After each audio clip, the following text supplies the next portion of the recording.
Welcome to episode 298 of the Baunfire Gaming Podcast. I'm your host, Morgan, aka Bon Diesel, and this week we'll be talking about more Xbox multi-platform rumors, big Dragon Age The Veilguard news, Tango Gameworks is back, sort of, and much more. Before we get started, subscribe to The Baunfire on your favorite podcast app and leave a review on Spotify or iTunes, or subscribe to the Bon Diesel YouTube channel to get all of my videos, including this podcast. Thank you to everyone who supports as YouTube members and Twitch subscribers. If you're interested in supporting this podcast and all of my other content, please check out the link in the show description. You can also support the show by sharing my new episodes on any social media platforms you enjoy, or just share it with a friend. Let's get into the gaming news. Let's kick it off with Xbox, and we have more multi-platform rumors that include a potential Forza Horizon 5 coming to the PlayStation. These rumors have been interesting. Jez Corden's already come out and said that this doesn't seem legit. Believe him or not, people seem to have mixed feelings on him. I do as well. I think that he tends to miss, if you want me to be totally honest. I don't think he's the most consistent on earth with this stuff. But he's probably one of the better sources. And the fact that he reports it as like a fan gives it a little more credence. He's not doing it just to clickbait, but who knows? The other rumor has been Microsoft Flight Simulator 2024, which is due out this year as well. These rumors are weird because there's really no downside. The people putting the rumors out can basically say any game that's upcoming or even has released already, like Forza, and if they're wrong, everyone's just going to forget. No one's going to think about it. And if they're right, people will be like, oh my God, this person knows everything.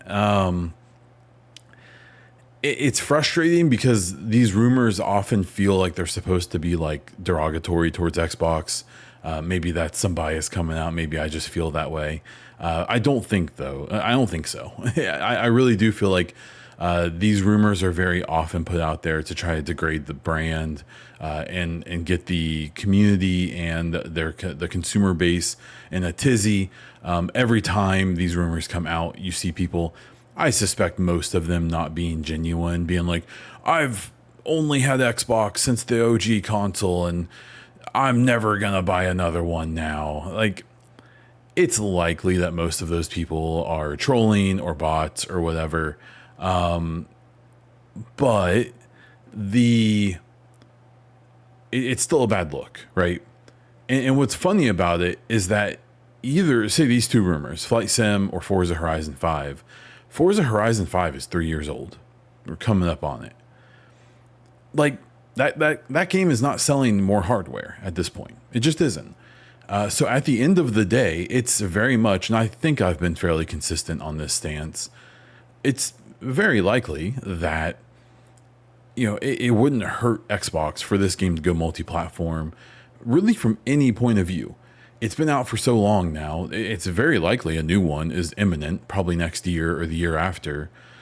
At this point, it's not getting any more Game Pass subs. It's not, you know, the reason anyone's getting subscribed. It's not the reason anyone's buying hardware at this point. So at the end of the day, by putting this on PlayStation, literally all they're doing is just going to sell more copies. And it's not even going to be through Game Pass. I'm sure many of the Xbox players who played this, and even PC, probably did it through Game Pass, where they made, you know, side revenue through a subscription model instead of, you know, getting direct sales. You know, with PlayStation, it's going to be direct sales. PlayStation seems to have a decent player base of, you know, driving fans and things like that. Gran Turismo, the most recent one, was relatively popular. I don't know the exact sales numbers, but I remember it was received pretty well. And then this is a different take. This is more of the arcade style. I did see someone say something along the lines of like, well, if you want to play Forza Horizon on PlayStation right now, get Ubisoft's Motorsport game. That is hilarious. Different opinions, different strokes, and that's fine.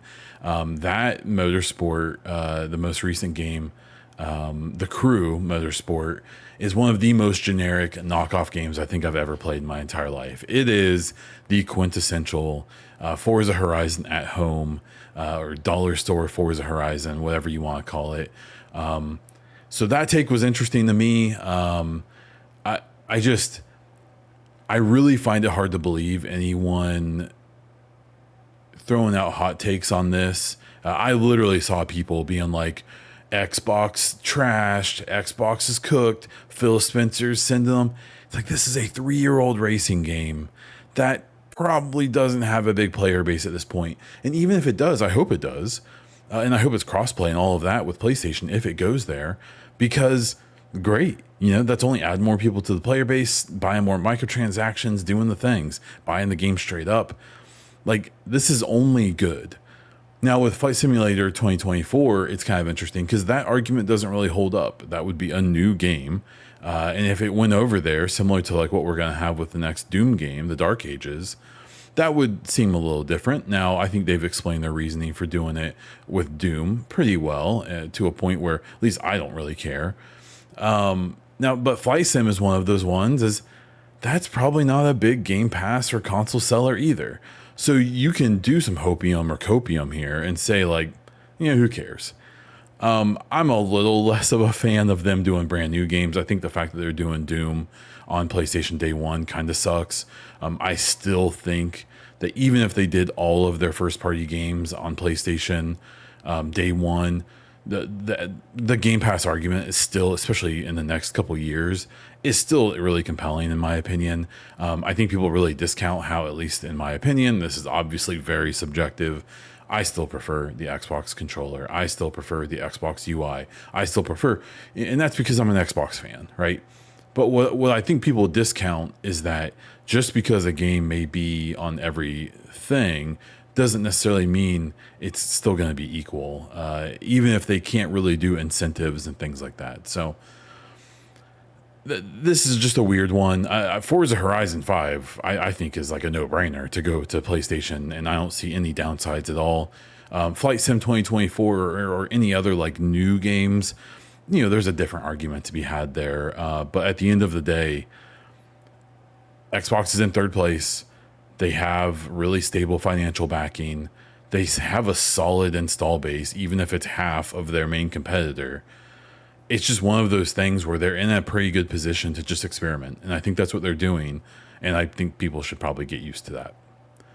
And a bit of a reverse story, there's rumors going around that Final Fantasy 16, the Square Enix game that's currently exclusive to PlayStation 5, it may be coming to Xbox soon. This is backed up at least a little bit by the fact that this game has also received an NVIDIA profile, which tends to indicate that it's going to be on PC sooner than later.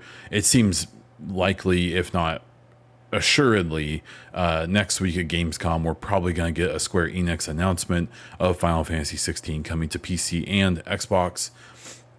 That shouldn't be that surprising. Square Enix has been pretty vocal in recent months about how doing these third-party console exclusives hasn't really paid off for them. It's kind of hurting. They think it's hurting their sales. They think it's hurting all of those. And that's when that argument really starts to come out of like, yeah, there's 60 million, and we'll talk more about this in a moment. There's 60 million PlayStation 5s out there of some variety. There's around 30 million Xbox Series consoles out there of the different varieties. Obviously, one of those install bases is more attractive to publishers, but 30 million is still a lot. And I think that really, really gets lost and discounted in the conversation really, really often. And like, I get it when it comes to the console war thing, to my lovely person who left the review on the podcast, that I'm a console warrior now. I mean, I definitely have a preference. I try not to be a console warrior, quote unquote. But I think in the emotions of that exists for some reason, it gets lost in that if you looked at Xbox by itself, it's a really healthy platform. It's competing against way healthier platforms, at least when it comes to unit sales.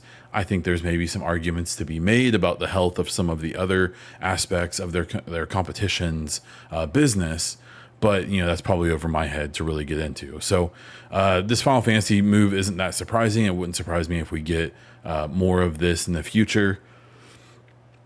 The Final Fantasy thing is really interesting because there's supposedly the Final Fantasy VII remakes were supposed to eventually come to Xbox. The first one still isn't on it, even though it came out years ago. Obviously, Rebirth, which came out earlier in 2024, isn't on it as well.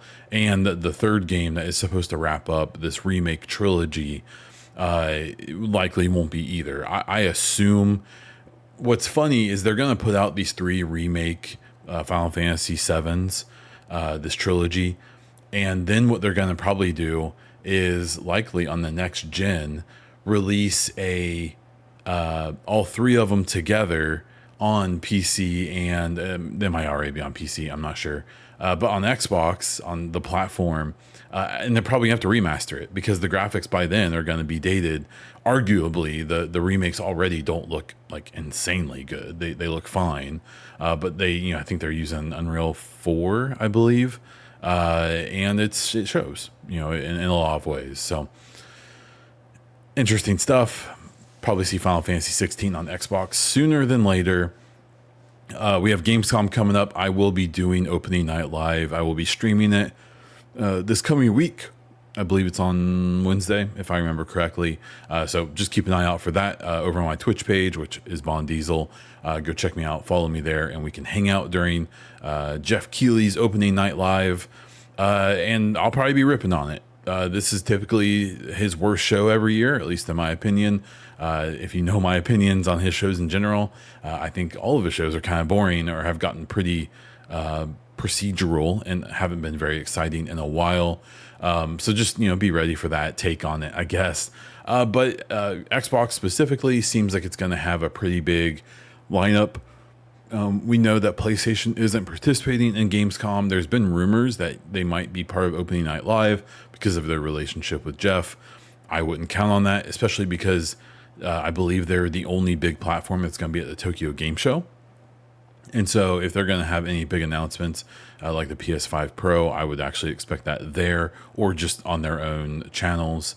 But there's something like 50 games or something that Xbox is playing to show.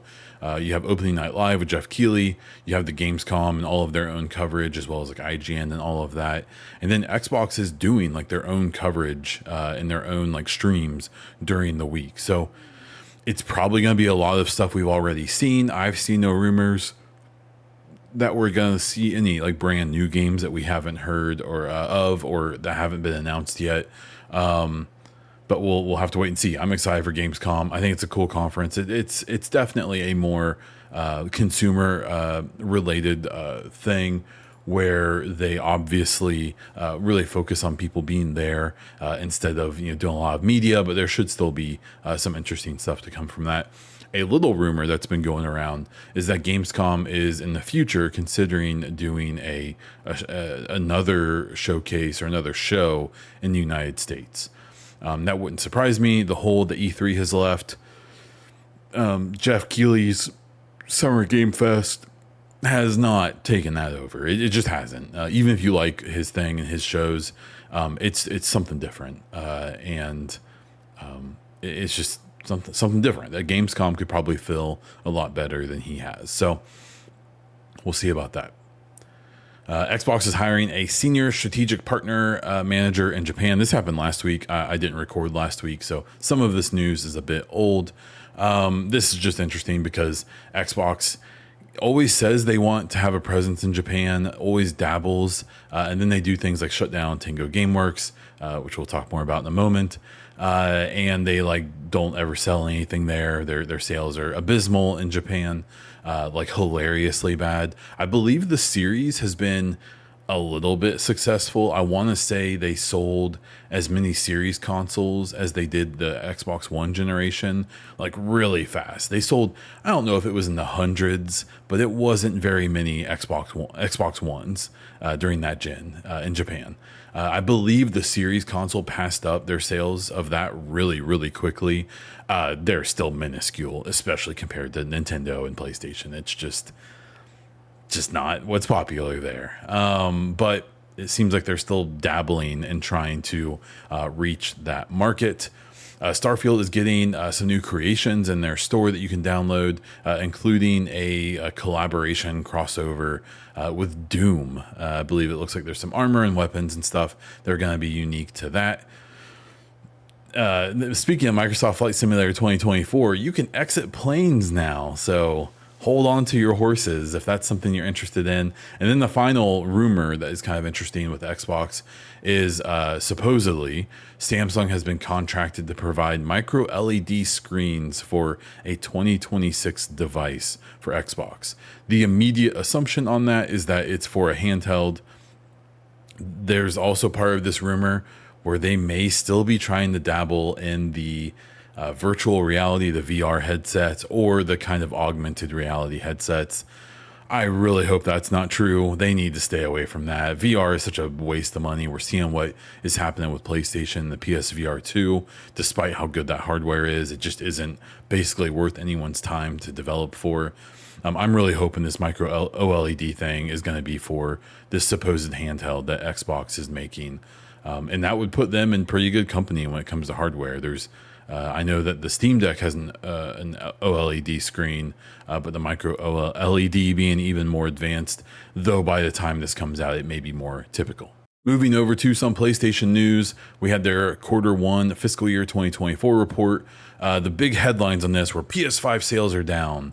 And then also, but they've also sold 61.7 million of them. So I believe they're a little bit behind the PS4, even though the PS4 sold like crazy.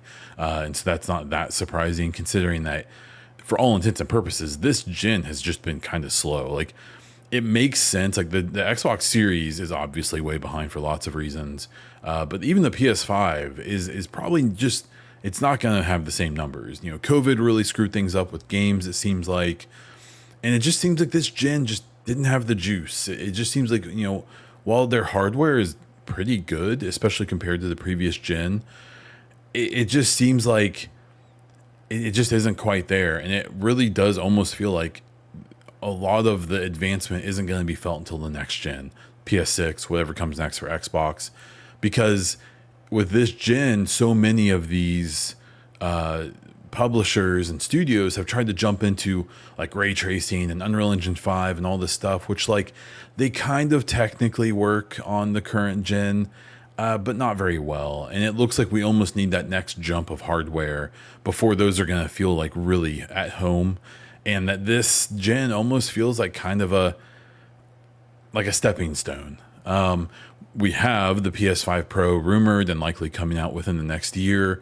But even that sounds like its CPU isn't really going to change. It's going to be mostly in the GPU side of things where it's going to get boosted. But if you've seen a lot of the reports on the games and stuff like that that are out, it's not the GPU that's really the issue. It's the CPU on the hardware side. That's a big problem with the limitations of a lot of the games coming out, and why we're not seeing every game release with 4K 60 FPS modes and all that. So very curious. Anyone who tried to make this report a negative for PlayStation is stupid. Like, selling 61 million of these PS5s is wild. They're very happy, I'm sure. They're obviously having some issues in some other parts of their company, but their obsession with selling hardware is paying off. If that's what they measure their success by, then they've been very successful. I have lots of thoughts about that in the long run, but I don't think anyone at PlayStation is currently complaining. Except for the next story. If you're working at Bungie, you're probably complaining. So this was kind of a carry on from a previous story where we had found out that Bungie is restructuring. They had all the layoffs and moves. We now know that work will continue on Destiny 2 and Marathon, but Marathon maybe isn't doing great, or at least there's rumors internally that it may not really be living up to what people wanted from it. There's also the whole thing with Destiny that it seems like they're going to keep releasing content in some capacity, but it's not going to be these big DLCs that they've been having for years now. It's going to be smaller than that. There's also been kind of a somewhat confirmation that there's no Destiny 3. So it's kind of this weird thing where it's like, okay, so there's no Destiny 3. They're scaling back on Destiny 2. Marathon must be their main focus right now. But even that sounds like there's at least rumors that maybe it's not looking as good as they want it to. Like what's going on with Bungie, especially after these layoffs. And it kind of leads to what I said during the last show, is that I think Bungie's in pretty real danger of not existing anymore. I think that it's very possible that we could see them significantly restructured or even just folded into other studios, or made into a new studio, going from Sony ownership to PlayStation ownership, which may seem kind of bureaucratic in a big way, but a big part of their deal of going to Sony was that they weren't going to just be another PlayStation studio. And that's seems like what's happening now, for better or worse, depending on how you look at it.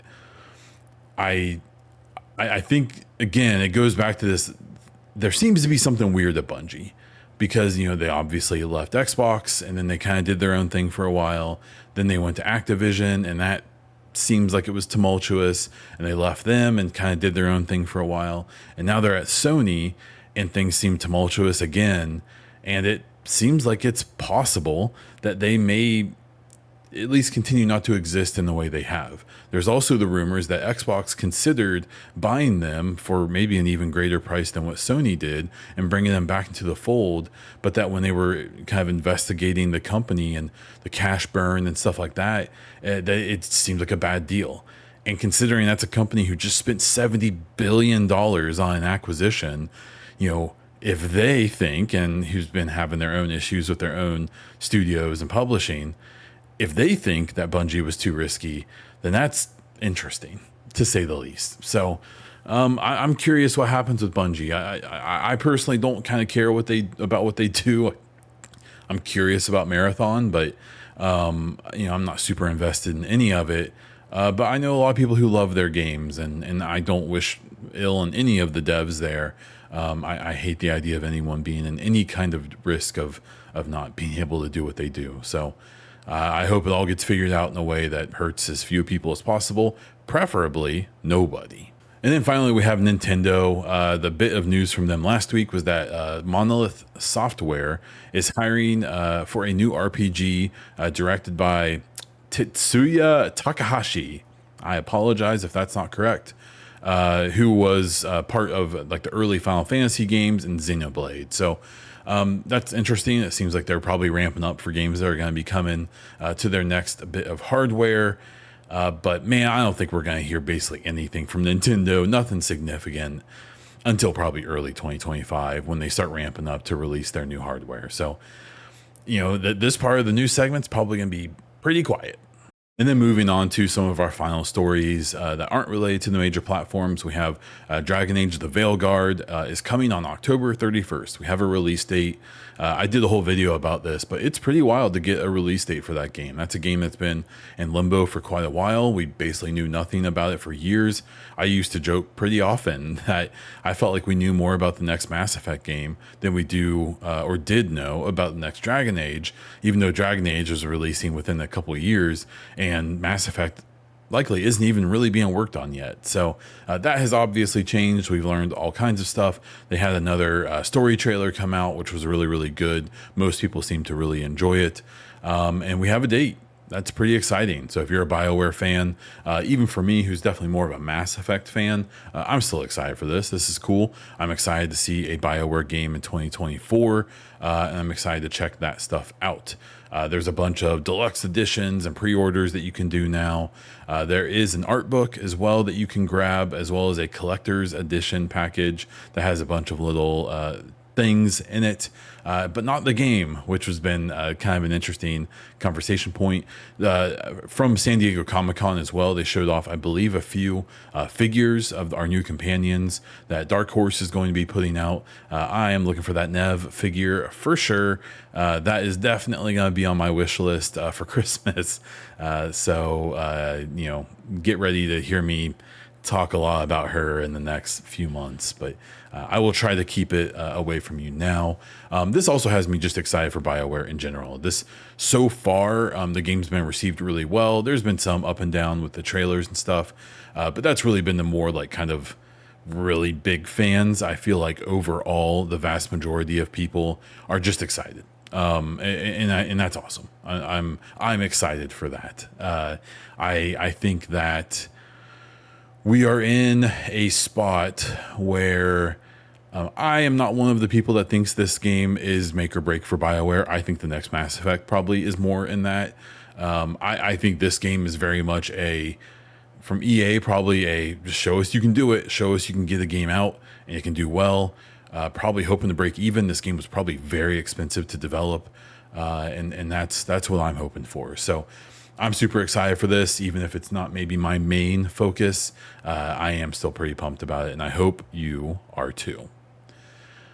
Final story for gaming news, at least, that Krafton, the publisher for PUBG and kind of the overall owner of that franchise, as well as a few other mobile studios and some other stuff, the Aqua game, the whatever that Subnautica developer. They just recently acquired them.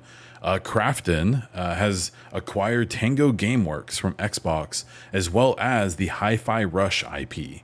They have not acquired Ghostwire Tokyo, Evil Within, or any other IP. That still is with Xbox, which is interesting.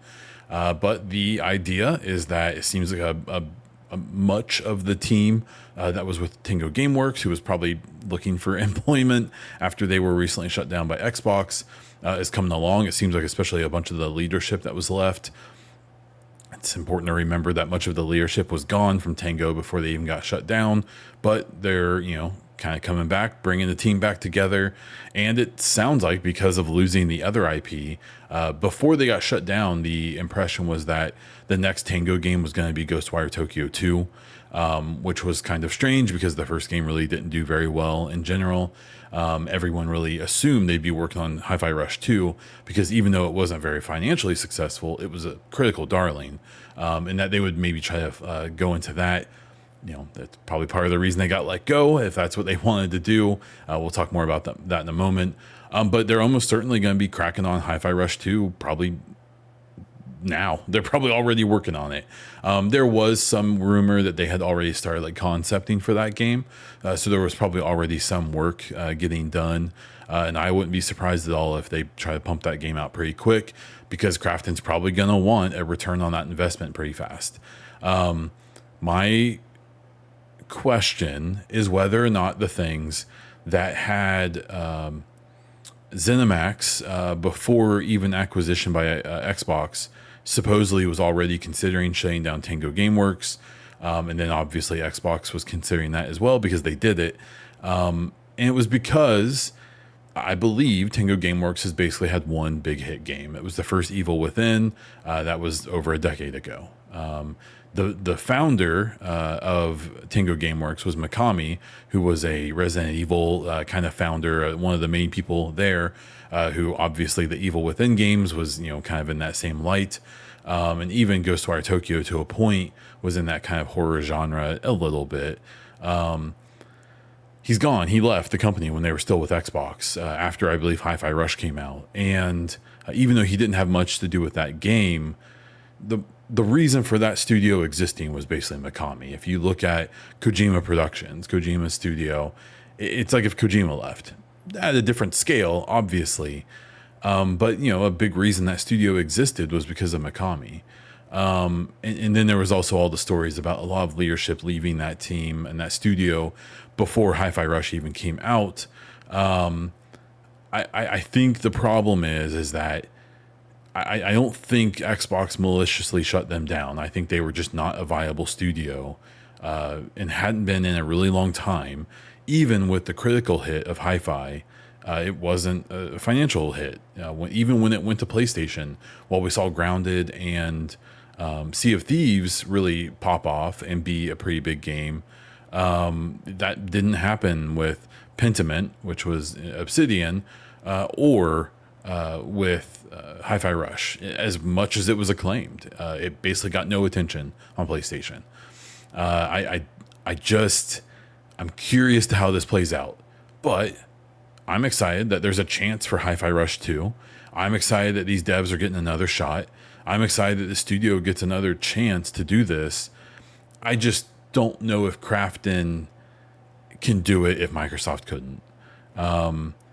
They basically have PUBG and a bunch of mobile games, and now they have Subnautica too. But I don't know. I'm curious, but I'll be hopeful. It would be a great story for them to put out Hi-Fi Rush 2. It'd be a giant hit, sell like 10 million copies, make Xbox look real dumb, and we'll have to wait and see what happens with that. That's the last main story. So for some updates and kind of personal news, The Office, you may be noticing my setup changes like every week now because I'm kind of moving things around. I'm prepping for painting, and then we'll be moving into new furniture, rearranging the office even a little bit more. But we're getting closer to the setup I actually want. So that's really exciting. You may even notice an echo or some bad sound right now because this room is literally empty besides my desk. So that's where that's at. If you've been doing the weight loss thing with me or just kind of following my progress, I've basically kind of stagnated this month. And that was not, I don't want to say the plan, but that was the assumption. This is a crazy month for us in our household. So my goal has been to keep walking, keep watching my calories, kind of stay steady. And then once things kind of even out next month to really like dive back into it. And so that's the plan. And then just getting back into a routine with content. So my wife is back at work for the school year, which means that I actually am alone at the house for a few hours a day now whenever I'm working from home, which means that in the afternoons I should be getting some more streams in. It means that I can jump on and make a video a lot easier than I could before whenever there's breaking news and things like that. And hopefully it means, like I'm doing right now, I can also record the podcast on Friday afternoons and give a little bit more of a window for YouTube members and stuff to get this early and kind of feel like you're getting something for your money other than just supporting me, which I don't think matters to most people, but we're still, I still try to give some value to that if I can. So I really appreciate everyone who listens to and watches this. I want to keep making this content. The YouTube is definitely the thing that's doing the most for me now. The actual podcast listenership through podcast platforms is low enough that if YouTube wasn't doing as well, I would consider not doing it anymore. But I think I've just pushed a lot of people to that platform, which is fine. No complaints here. That's cool. I enjoy putting it everywhere. This isn't my job. I'm doing this for fun. And until it's not fun anymore, I'm going to keep doing it. Even if it's just me and 4 or 5 people hanging out every week. That's okay with me. So to wrap things up, thank you so much for listening to this episode. Please consider supporting all of my content by watching, listening, sharing, and following over on my socials or throwing a few bucks my way. You can find out how to do all of those things at the link in the description. If you want to have your own topics, your questions, your feedback, anything else taken into consideration for the show, let me know in the Discord, in the YouTube comments, or hit me up on Twitter at Bondiesel or at The Echo Cast. Oh no, I did it. At the Baunfire. That's the old podcast. That is all I have for this episode of the Baunfire Gaming Podcast. So until next time.